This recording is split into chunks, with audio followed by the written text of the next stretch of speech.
Now 250,000. Now, but to get 275. High, but to get 275. 3. Now 300,000. Now 3 1/4, 325. High, but to get 3 1/4, but to get 325. Now half. Now, but to get 300.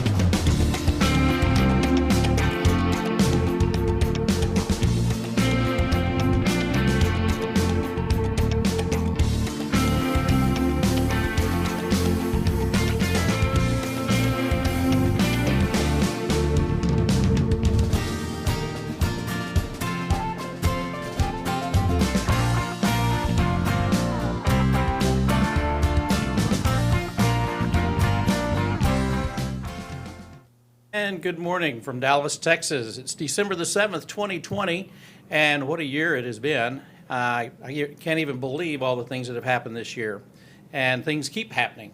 Of course, you know, this is a historic day, December the 7th, as we reflect back on the history of the United States, and we'll touch on that a little bit.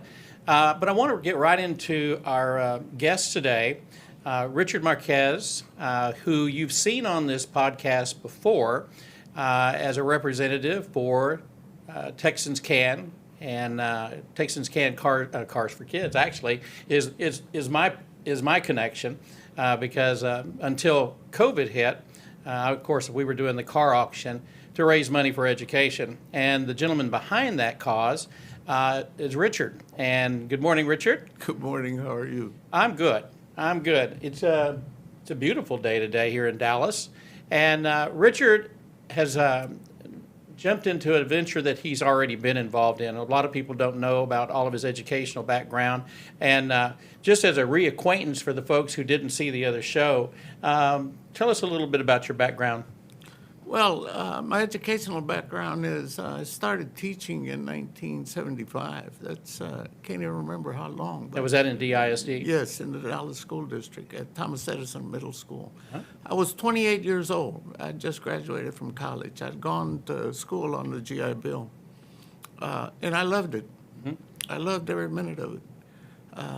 I worked my way through the education business. I basically did everything you can imagine in education, from the teacher all the way to the superintendent's position. Right. I spent a year and a half in Washington, D.C. as the advisor to the Secretary of Education on dropout prevention. Mm-hmm. They need you back. The problem's still here. I didn't do much, but yeah, and then I left and started my own consulting company. And throughout the years, I worked in schools across the country, helping them get better and improving them. And through the processes, I would teach in classrooms every day. And I had this experience with a gentleman by the name of Dr. Lee Hanel, who would talk about this whole issue of cognitive development and thinking, the whole issue of thinking. And so I became very interested in that entire aspect. As I did some of Lee's work, I realized in the classrooms the impact of reading eventually, because everything came back to the issue of reading. No matter what you did, no matter what subject you were teaching, it was always centered around having to read the material. Because if you couldn't read the material, you couldn't do the work. And so I would literally actually teach as many as 6, sometimes 7 classes, actually learning my own systems and demonstrating them for teachers. I would teach a teacher's class, and from kinder, all the way through 12th grade. Sure. So kinder, I think, is the toughest grade to teach. It requires so much energy day in and day out. Yep. And I was worn out. I spent 2 days teaching in kinders, and let me tell you something. I must have slept for 2 days. 'Cause if you ask me, the hardest working teachers out there are the early childhood teachers. Well, I believe that. I've got my 6-year-old grandson. I'm telling you, just trying to keep up with him and watch my daughter deal with him in education. And, of course, he's had at-home teaching, in-home school, as well as classroom. Now, he's back in the classroom now. Praise God. And so, but you know, it's hard. It's hard, and the children today.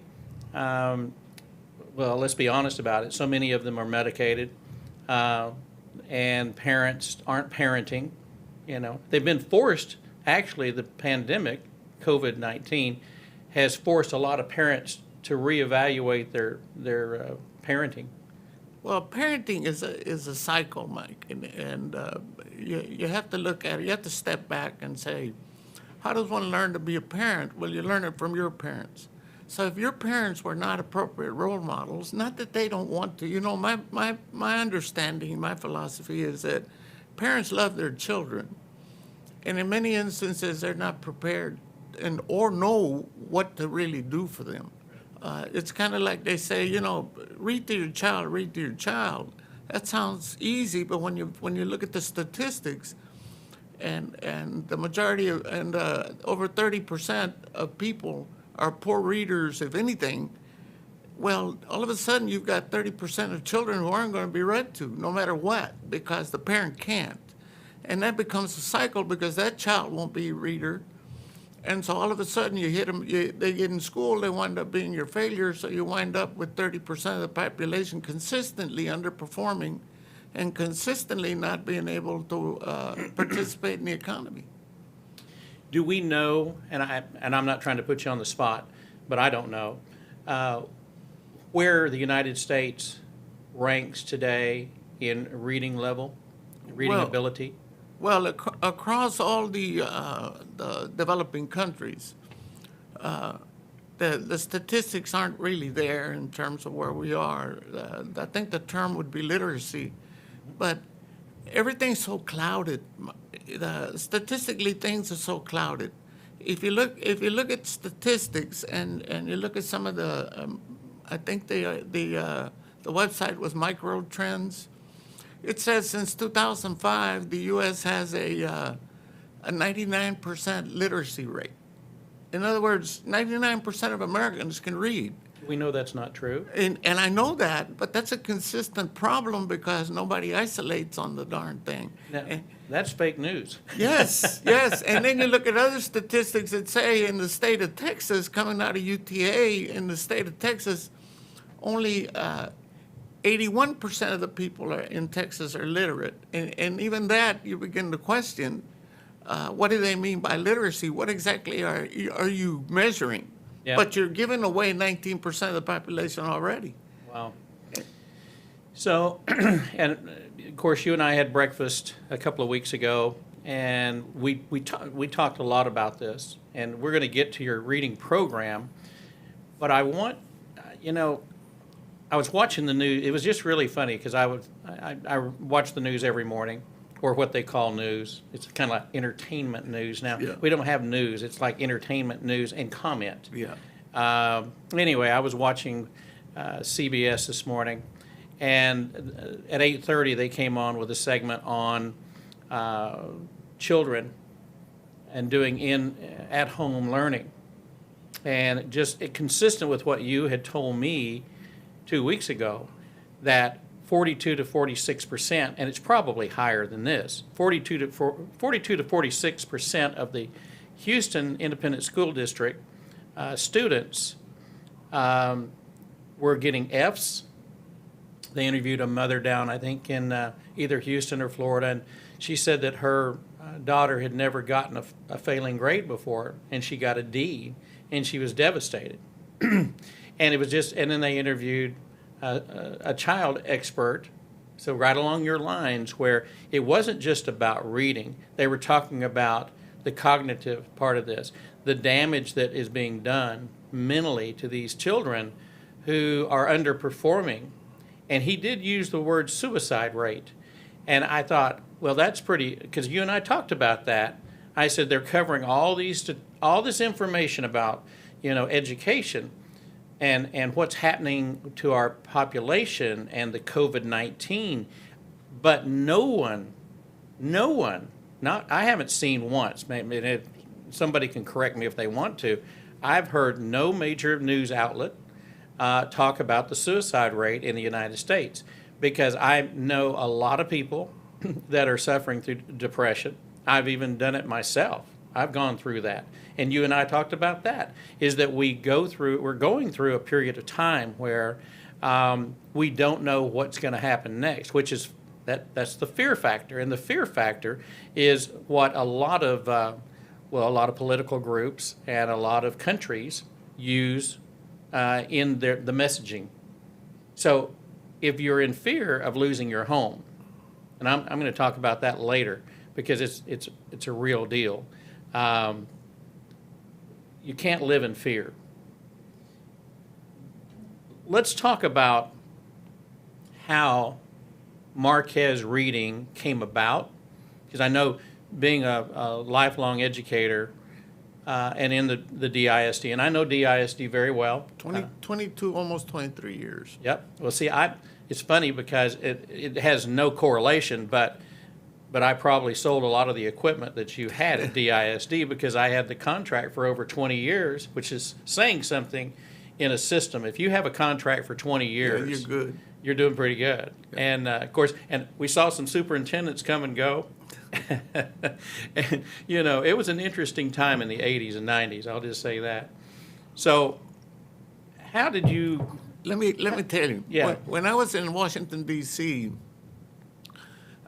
my task was to look at the dropout issue across the country. And so I was looking at reading, research in the reading, and I've discovered this term in the research, metacognition. I didn't know what it was. I looked it up in the dictionary. Basically, it said thinking about thinking. But because it was in the reading research, I figured there was something to it, and I said, well, maybe there's an answer here for some situation. When I left Washington, I came back to Dallas as an area sub, and I was still very interested. I would look up articles on it. I'd find very little, if anything, written. And then my principals brought back a card from the A&M Principal Center, a gentleman, Dr. Lee Hanel, out of Phoenix, Arizona. And so I called Lee because I was very interested in metacognition. And he came, I flew him to Dallas. We went to schools. The amazing thing was he was able to go in the classroom and model with kids, which I thought was fantastic. But the whole issue was about thinking. And there was another process to reading above comprehension, which was the thinking, the metacognitive development skills, actually the higher order thinking skills. And so I started, when I left the superintendency, I started working with Lee. And come to find out, Lee had been educated in Israel, or at least he gotten his doctorate in Israel, working with a gentleman by the name of Dr. Reuben Fierstein at the Fierstein Institute. And so I became very interested in all of the works, and I started doing some of Lee's trainings, and people would hire me to come back to the districts and work with their principals and work with their teachers. So that's when I started working in the classrooms and teaching classes. And so even to this day, I can go into any teacher's classroom and I can model the lesson and actually show them how to get the kids engaged in the reading and the thinking, regardless of the subject matter. So that's how it all came about. The reason I came to the CAN was I needed a platform in which to prove it. And it's proven now. It's proven itself. When I got there, the test scores on the exit exam were something like 8%, 10%, 15% of the kids passing. By 2011, the passing rates were at 70 in algebra, mind you, in math. They went from single digits in math to the 70s. So the real issue is reading. And so, and here lately we did a little quick little study of the individual model, working with special ed and second language learners, and the results were amazing. So if you really look at the aspect of what reading does, is it's your entry into the world. Without it, you can't get in the door. I mean, every barrier there is into your life has reading stuck in the middle of it. Yep. And we take it for granted. We assume that children will learn to read, and then we accept when children can't learn to read. And so we know by the third grade, children can't read. And so in Texas, Do you know we plan our prison populations based on the number of kids who can't read in third grade? I did not know that. That's how they project the prison budget. They already know the answer. So if you know an answer, Mike, why don't you just change things and do something about it? And I think today is very graphic. Teachers are being asked to do the exact same thing today that they would be doing in their classroom, regardless of the fact that they have two things going on in there and all this stress. It's had whole adherence to what we've always done. The school day has to be X number of minutes. Regardless of whether the child learns or not, we don't care. They're putting in their time. As long as they're putting in their time, they're doing. And the teacher has to put in X number of minutes. This whole thing, I think, has opened up the underbelly of the real weakness in our education system because it's the bureaucratic mess. Yep. It's not the people in the classrooms and the people working in the schools. These are dedicated, hardworking people who really care. But it's kind of like an oppression of rules and regulations, and they don't let up. This week they're testing, Mike. Can you imagine across the state of Texas? Kids who have failed the test before and other kids have to take a test today and the rest of the week. They're totally failing the education that they're taking, But and they're expecting to take a test. That's right. And you know what they heard? They said, well, you were going to have to see 2 years gain this time around because we've lost so much ground. Now, how do you expect to see 2 years gain when you haven't even caught up and you're not even back in the classroom? They were addressing that this morning in the segment that I watched. This was interesting to me. So in the Carolinas, I can't remember if it was North or South, I don't know. I think it was North Carolina. They were interviewing a gentleman in one of the school districts, and he said, well, we have made the decision. We are not going to use the A, B, C, D, F. We're going to do A, B, C, incomplete.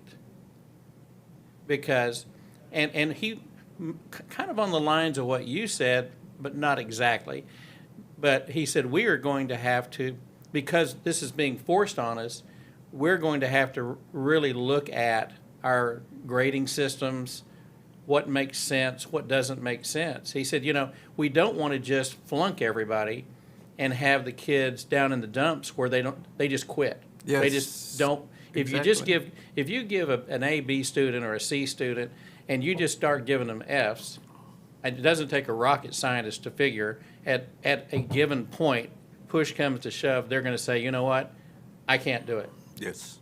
And they're going to fall through the cracks. Yes. You made an interesting comment to me at breakfast I'm going to let you say it.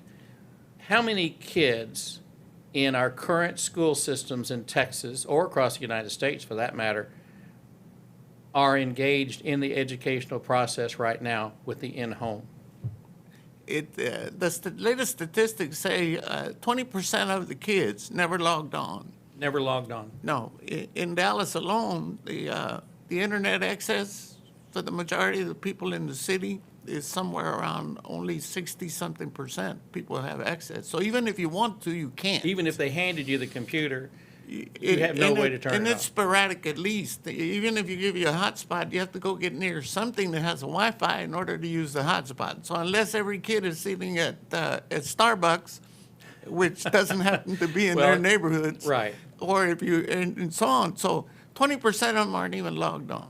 I venture to say much more than that. Yes, but that's conservative. You were being kind. Yes, it's conservative, and then the numbers range anywhere from 20 to 30 to 40 to 50 to 70% in some areas of kids failing. Yeah. Even if they and teachers will report to you that they have kids who log on, who they can see, who are there in front of them and aren't doing anything. Because it's not the kind of interaction they're used to. We're humans. Yep. And Fierstein, I think, made an excellent point. He says, only a human can teach another human to think. So teaching is a human business. And so when you put it on a screen, you just remove the humanity of that whole aspect. I think you're an educator, and I am too. I'm a state-approved educator through the Texas Workforce Commission.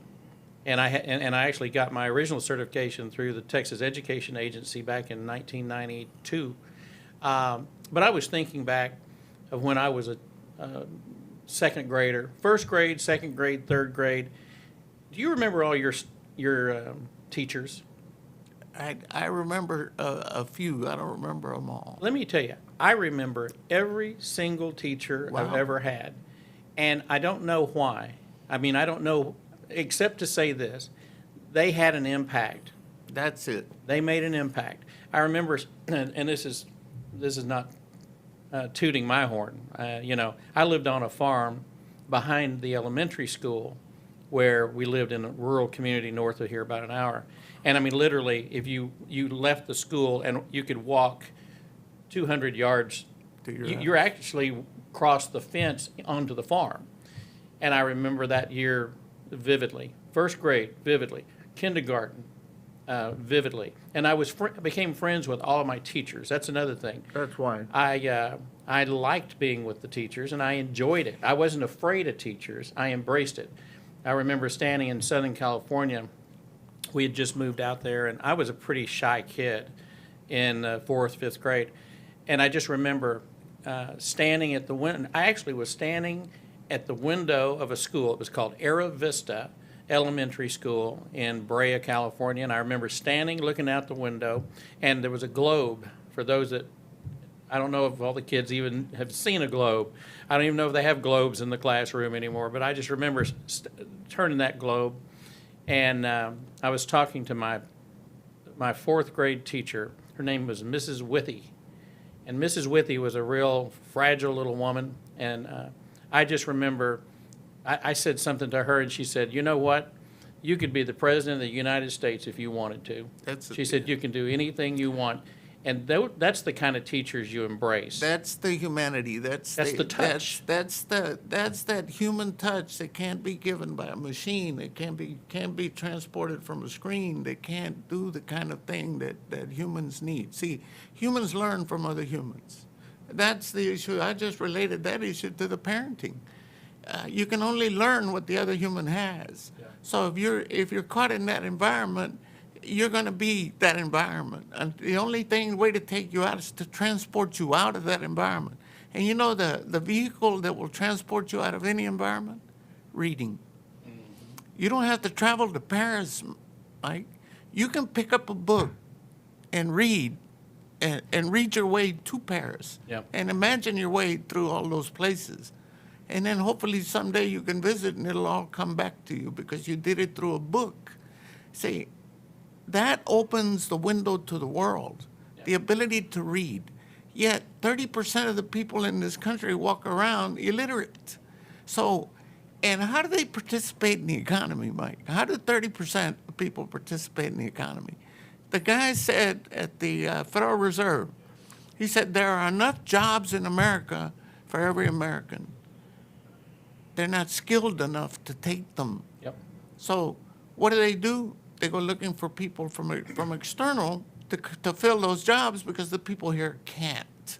So all we have to do, which is the most amazing thing to me, is teach people to read. Teach people to read. And it's not a failed thing. It's not something that you can't do. Up until this point, we've accepted the idea that if a child by third grade can't learn to read, they never will. And the schools are trying to do the best they can, and they know how. But look how much red tape. Look. It's all about no more about common sense. It's do this, do this, do this, do this. And in some instances, here's a real issue with education is nobody teaches you how to teach, Mike. Right. Nobody teaches you how to teach. If you're lucky to get a good teacher who is your supervisor, a good one, you may be okay. But if you don't, then you're in trouble. And the only way you learn how to teach is trial and error. And if you don't learn through trial and error, guess what? You're going to be a mediocre, if not a bad teacher at best. Yeah. So even the systems we have for preparing teachers for the classroom are not the greatest thing in the world. Inadequate, totally inadequate. And then we blame them. Yes. Then it's their fault because Well- they didn't learn it the way we told them to learn it. I have to give a shout out real quick to a friend of mine up in Gainesville. She's a school teacher. She's been a friend of mine for forever, 55 years. Oh, wow. Goes back to second, third grade, and she has tested positive for COVID, so she's home and she's been teaching, and so I've been watching Dana for the last. And her name is Dana Frederick, and she's probably watching because she's stuck at home. But I've watched her frustration the entire school year. She's been a teacher for probably, 30 years or more. She's taught all different grades. I think she's doing third grade now, but she's done all of them along the way. And but I've watched her frustration during this COVID period because it was, we're going to have in-class teaching. And then they would halt it, and then she wouldn't know which class she was teaching the next day, and then it'd be half the kids were in the class and half the kids were not in the class. I mean, truly, in my opinion, a disaster of an educational process, and I don't necessarily blame the superintendent of the schools. You can't? Because a lot of this is politics. A lot of it's been politics. It's money. Here's what the superintendents have been told. If you don't do this, if you don't bring these people back, and if you don't, we're not going to pay you. Yeah. See, and you start talking about not paying me. I mean, school districts run on. I mean, how am I supposed to make my payroll if you're not going to pay me? Then I'm forced to do what you want me to do. Yeah. And so, as much as I don't want to do this to the teachers, I have no choice. It's either we do this or nobody gets paid. And so it's a catch-22. You remember, of course, I started doing the DISD surplus auctions on Keast down at the old warehouse next to the Dart Yard. And that was in 1983, okay? It was a different world back then. Of course, at that time, they were storing their surplus at a closed school over on the west side. Yeah. I don't know if you remember that. Benito Juarez. Yeah, and then we ended up going to Keast. But I remember we were selling something, and it looked new. It looked fairly new. And I said, why are we selling that? And they go, well, because we need to buy more. Because they gave us money, we had to spend it. They gave us the money, and they were going to spend it, and they were going to keep asking for more, and that was the game. And I used to get frustrated, although I didn't go to DISD. I went to high school in Houston, but I went to elementary schools north of here and junior high in Houston. So I never went to the DISD, but I used to go to a lot of the schools, and I would go to schools, and you and I talked about this. I used to read to classes. There was a push a long time ago for people to come in that wanted to volunteer, that were either in business or whatever, and go in and read to the students. And to me, that was huge. I loved reading to the students. I thought it was great fun. But see, now, as a person that raises so much money for charity, and raising money through selling cars for Texans Can for the last 8 years or 9 years, when you look at all the charities that we work with and all the 501c3s, what you're basically telling me is we need a greater advancement in investing in reading, raising money, and getting people involved in reading. I did hear a statement last week on another news show where they were talking about what's going on in the world right now. When you look at people like Bill Gates, and you got Warren Buffett, and then you've got, of course, Bezos, it's time for the billionaires to step up. You don't just make money. You need to put your money into something that makes a difference. And I'll give you a classic example. One of the largest workforces now is Amazon. Sure. All right. If Bezos invested in his employees and had reading improvement classes for his employees. No more than 30 minutes twice a week. His productivity, his job performance, his employees' job satisfaction would skyrocket. Well, he's running commercials. I say he, the company. Amazon's running commercials now about how they're educating students in school. I can't remember what the number was, like 500,000 worldwide on science. But I'm assuming they're not doing the same thing for their employees. Here's the interesting thing, Mike. You know what it takes to really learn science? Your ability to read. Well, I believe that because I was terrible at science. You ever seen a science book? You ever really paid attention? Science books are always written at grade level or above grade level. Did you know that? No. You can't lower the language requirement in science. You can't. Have you seen all that vocabulary in science? I ran from it. Osmosis can't be given to a kinder, and you change the word to mean osmosis because it's the same no matter where you are, and so those science books are critical to your learning. Yeah.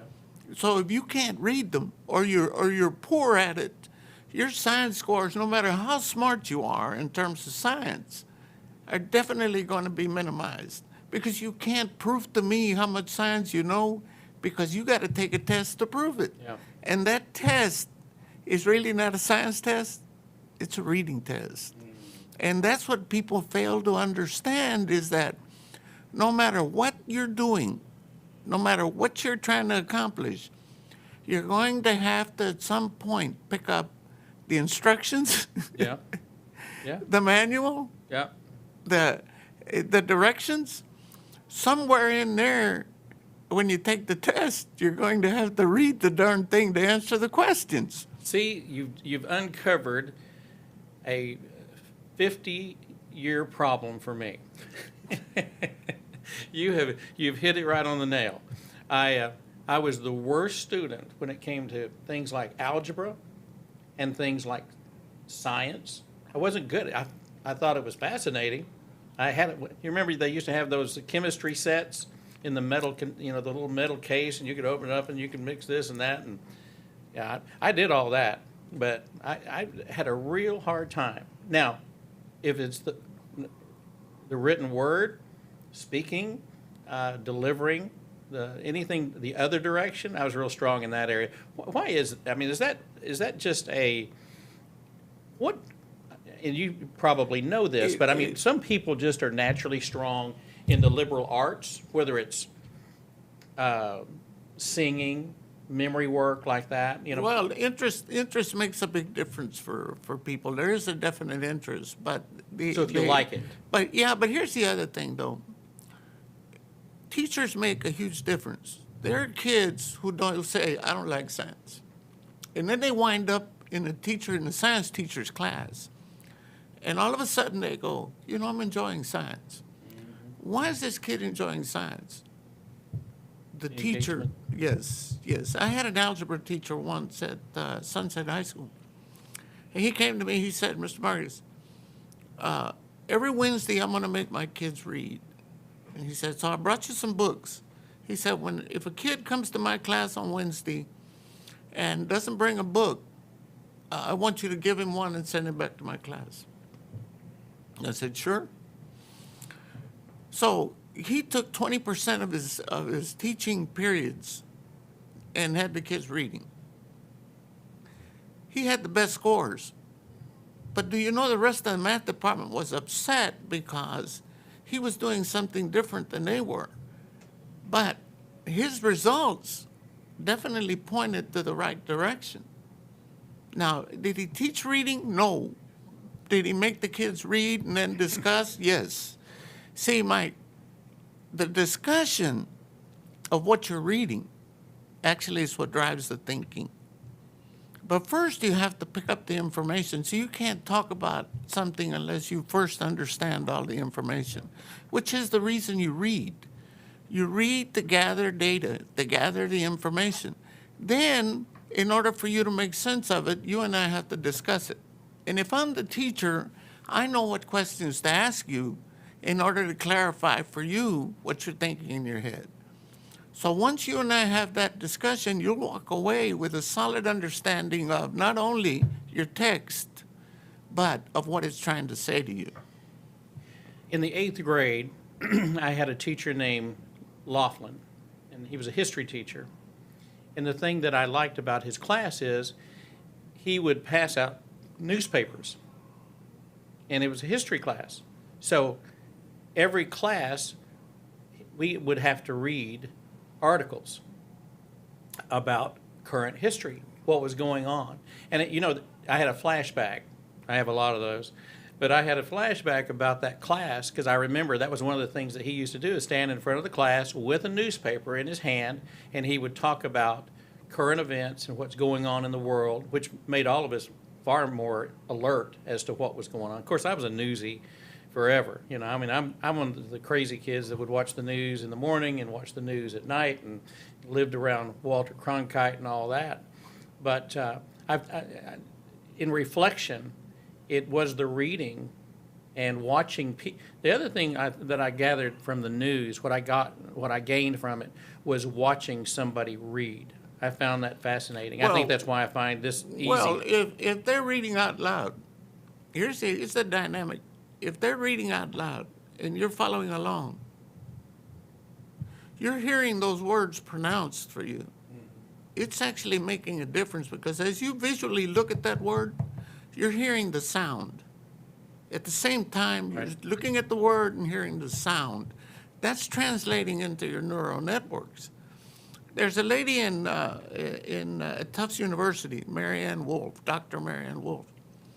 She says, through her research on brain scans and so on, she said the human brain is not wired for reading.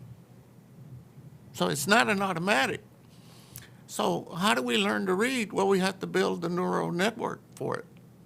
And that's where the breakdown comes, because if the neural networks are not built, that's when a child becomes illiterate, and that's when they cannot read. So the task is to rebuild that neural network, to go back and put it in. Now, you want to hear something ironic? The human brain is so powerful that it can assimilate words regardless of the grade level. Yes.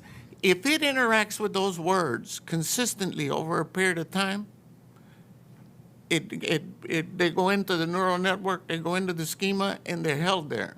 And the next time the individual sees the word, the sound comes up at the same time that the word comes up. Interesting. That's how you develop fluency. But if that sound and that word don't hit together, there are kids sitting in classrooms right now who have a kid next to them named John. They talk to John, they call him John, they do all of that, and then when the word John shows up on text, they don't know it. That's right. They'll look at the word and can't pronounce it.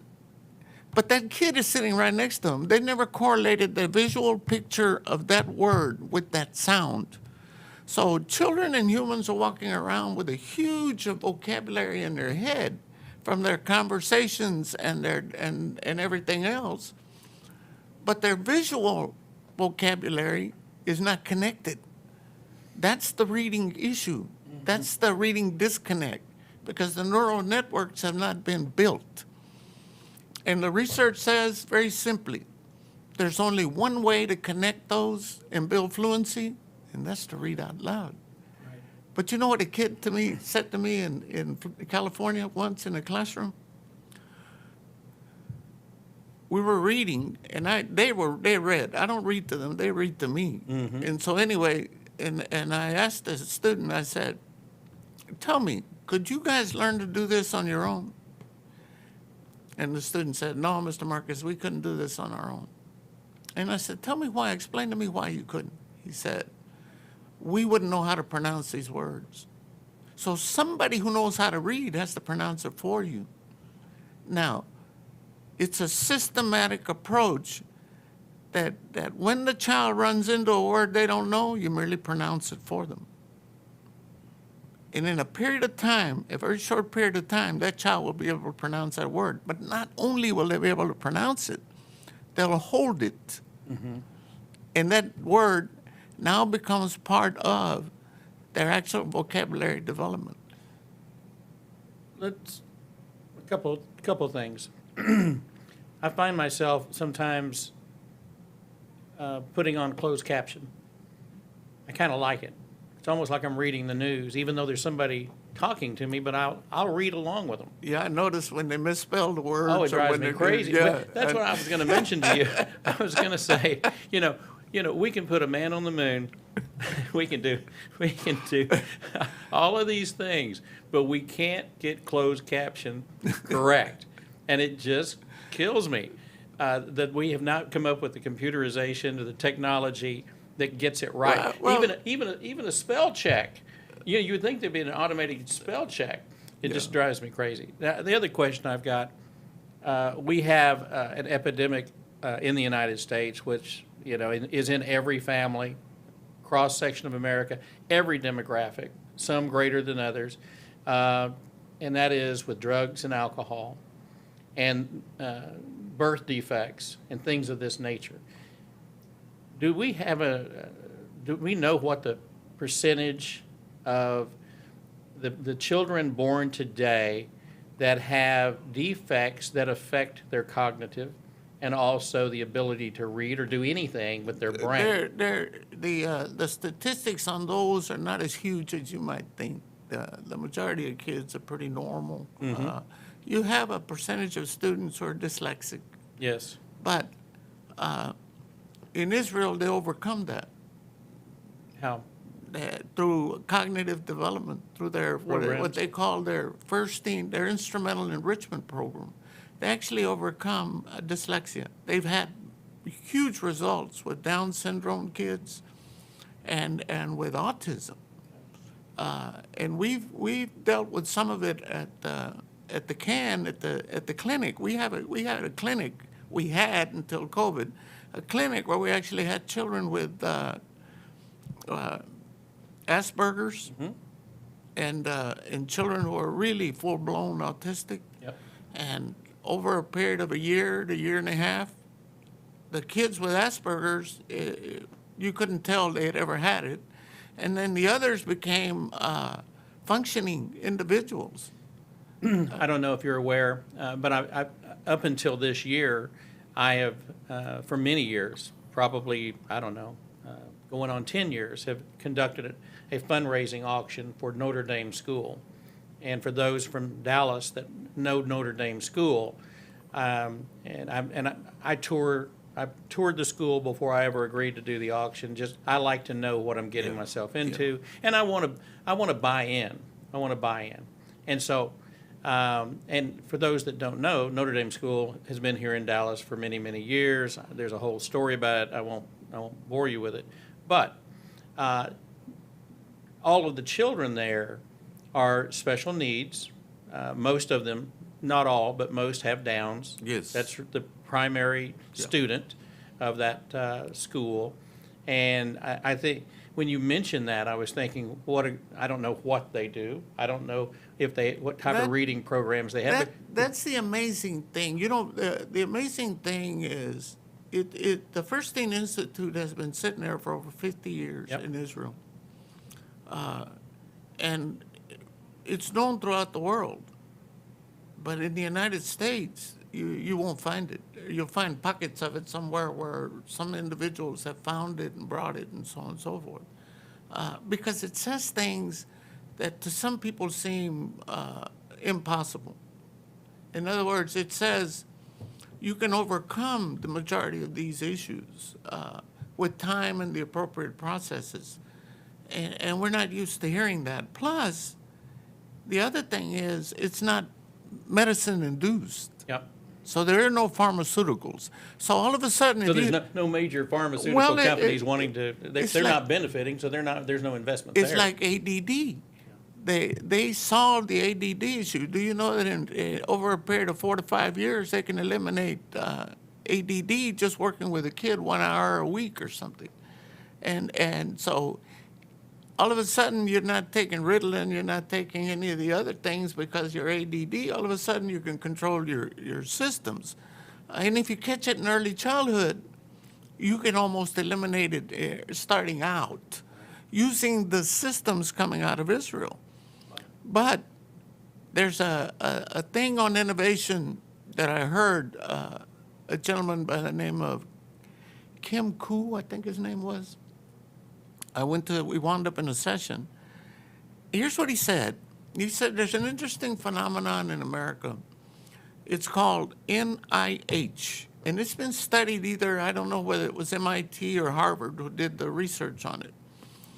But basically, he says it's the biggest detriment to innovation in America. And I kept thinking, kept waiting, and he said it's called not invented here.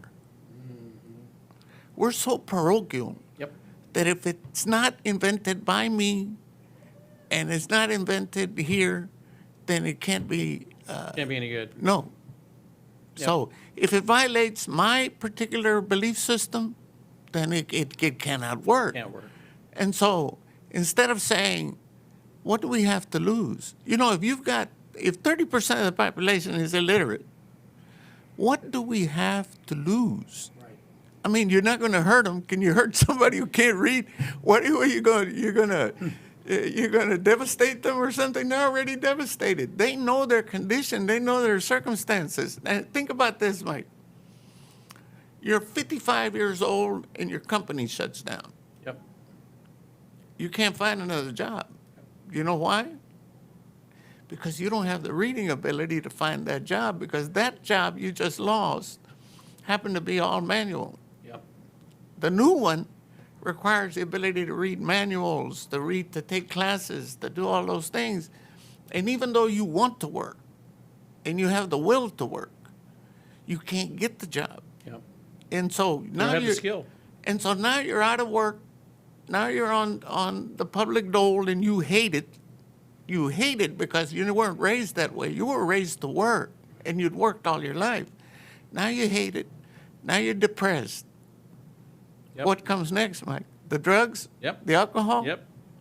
Because you don't see a light at the end of the tunnel. That's right. And all you would have to do is take that individual into a retraining program and work on first, more than anything else, their ability to read. So your program is Marquez Reading. So tell them what your plans are. Tell them what you want to do. Well, here's the thing.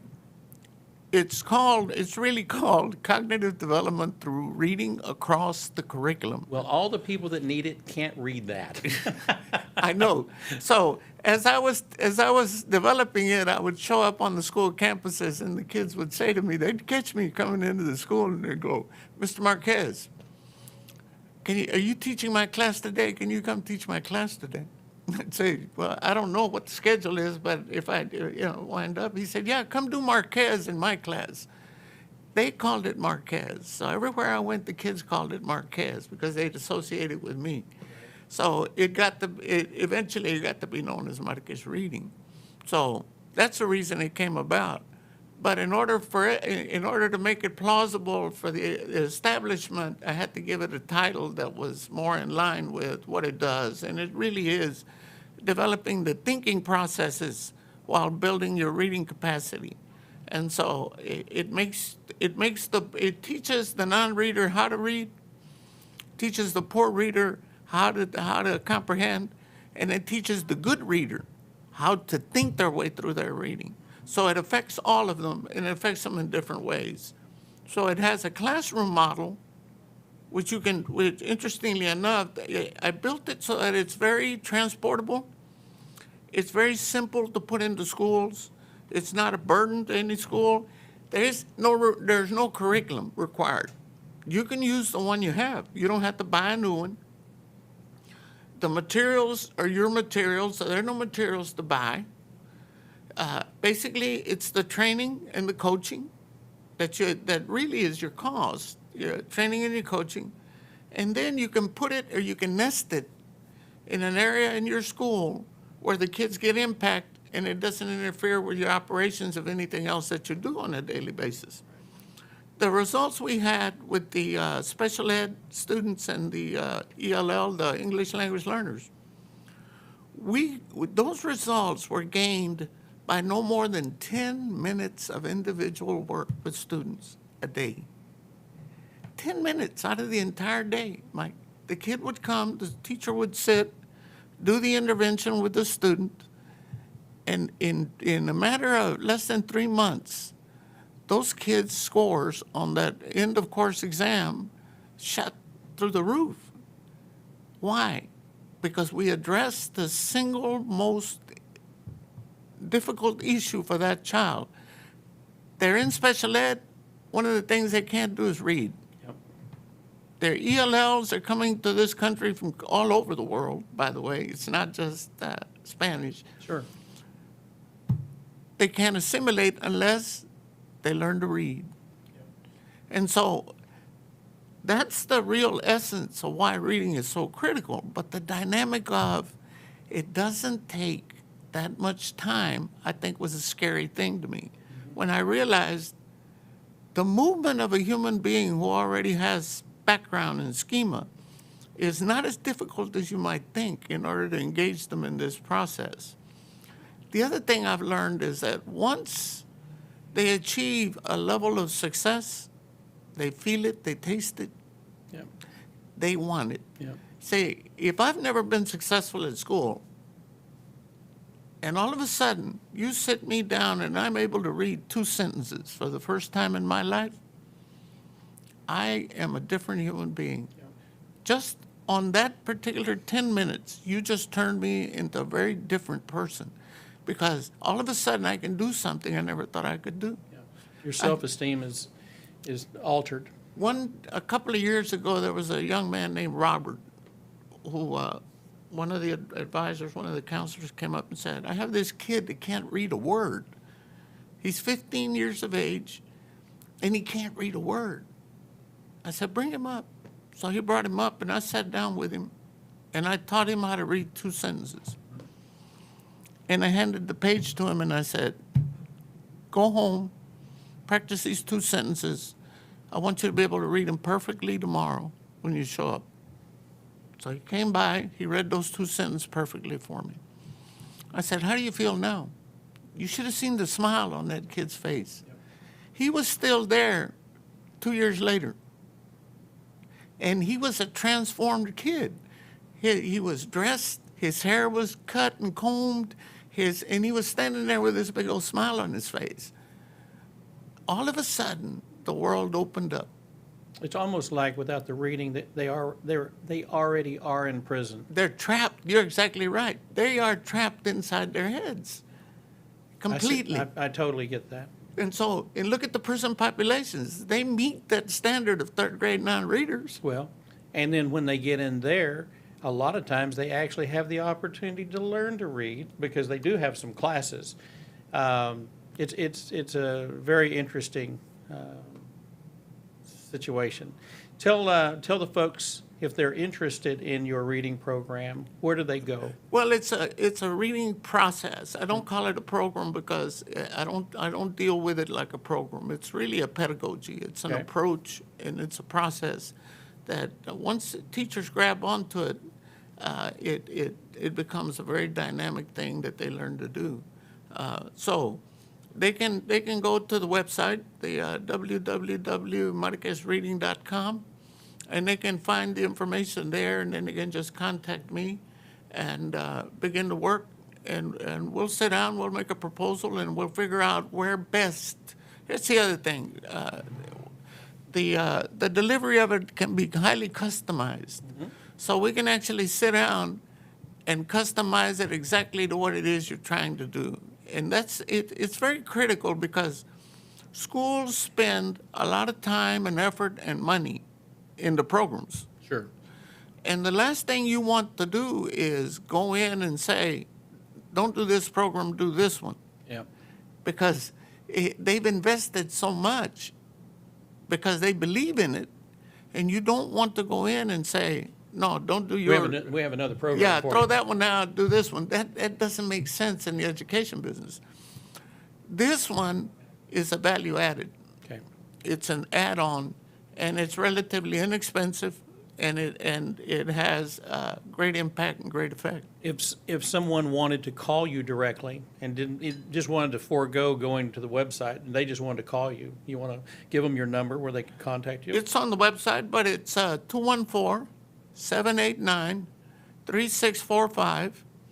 And I like the new generation of old people, older Americans. I love to text. So if you'll send me a text, That's pretty awesome. because if I don't recognize that number, I'm not answering it. Yeah, I'm the same way. If I get a phone call and I don't recognize the number, which probably there's probably a detriment to that, because not everybody's in your phone that wants to do business Yeah, with you. I know that. That's why I said, Yeah. text me. Yeah. Use my number at 214-789-3645. Text me. Say, I am so-and-so, and I'd like to talk to you, and so-and-so. your reading I'll call you back, Yep. without a problem. But that's the best way Yep. to locate me. And then my email address is also on the webpage. Okay. So you can. www.marquezreading.com. That's it. Okay. And so it's relatively simple to find me, and I'll be happy. But here's the other thing I'll tell you. I'll go into any classroom and I'll model for you so you can actually see the process. There's not another consultant in the education business who will go to any teacher's classroom and actually teach the lesson. That, I think, is the That's a lot of confidence. Yes, because it's a method, and once you know and understand the method, then you're able to deliver it regardless of the subject, regardless of the class, Sure. and so you just alter it depending on the age of the student. It even works for adults, Mike. Yeah. And that's why I said, corporations and companies that have a large workforce, if they would invest in making that group of people better readers, Sure. their productivity would shoot through the roof, because they'd have more efficient people now being able to read what it is they're supposed to be doing. Sure. They'll have more initiative, Yep. because they'll want more once they learn how to read. Sure. And so, and they'll be happier at work. Yep. So even companies could invest and do things. It's a win-win. Yes. Well, Richard, you and I have been friends now for a while. Yes. And I appreciate our friendship. I enjoy the time that we spend together. It doesn't amount to a lot of time, but, I say this all the time. God brings people into your life for a reason, and it's up to you to pay attention. And then that opens doors, it opens opportunities. And when we were talking about your program, and our lives have changed a lot in the last year. Yes. Because of COVID-19 and just the change in direction of all the different businesses that are impacted by it. It certainly impacted my life, and I know it's impacted yours. And so I wish you very well with the process, Marquez Reading. And so I can tell you this, he's the real deal. And if you're interested in learning more about it, please go to his website and text him, because that's the way to go. On a couple of closing notes on today's show, I am in the process of trying to help a gentleman. He's in his 90s. His business has been in Dallas. Actually, he's owned it for 35, 40 years, and he bought it from his uncle, I believe. And so the business has been in Dallas, Texas for probably 80 or 90 years. And it's called Sneed Plumbing. And Sneed Plumbing is under the gun to close out. And we are liquidating that company right now. And I would highly recommend that you look at our Facebook page in the next 24 hours. We are going to we're doing a bulk offering. We'd like to sell it to one company or one individual. Or a group. I don't care how we do it, but it would be best if we could sell it in bulk, so it'd be a lot easier. It's about 4,000 square feet of plumbing, fixtures, every type of brass fitting you've ever seen, every type of valve. So between brass and copper and bronze and you name it. I mean, there's a lot of pipe, things of that nature, copper pipe. And so I've spent the last 4 days of my life dealing with this location over off of Walnut Hill and believe it's Old Denton, I believe that's right. And it's on Congressman. And so if you're interested, send me a text or an email and just watch for the advertisements because we'll be posting it today. And I know the auction will probably start in the next 24 to 48. Now, if you're interested in a bulk offer or you have someone that's in the plumbing business, this would be a great opportunity for someone because it has to be removed before the end of the year. So we're on a timeline here. And like I say, I'm just trying to help out a gentleman that can't help himself. He's up in age, but he needs help getting this accomplished. So it's Sneed Plumbing. It'll be on our website. And it'll, if you're interested, follow it on Facebook as well. And the other thing is, if you know somebody that's interested in a condominium in Addison, Texas, I've made the decision that I'm going to sell my place. So if you have interest, it's in the Adventura building, which is at the corner of Spectrum and Addison Circle. So just a plug for those that might be interested in locating in Addison. It's a great location. I've enjoyed it very much, but it's time for me to do something else, and that's what I'm going to do. And I think that's a full hour, and I want to thank Richard Marquez for being a guest with us today, and of course from Dallas, Texas, and our producer. I appreciate him as well, and we look forward to seeing you again next week. A new topic, a new subject, and a new day. And so for everyone that's been a part of this one here in Dallas, Texas, the Mike McGavel Jones Show, we appreciate you being with us. God bless you. We bid you adieu. Till next time.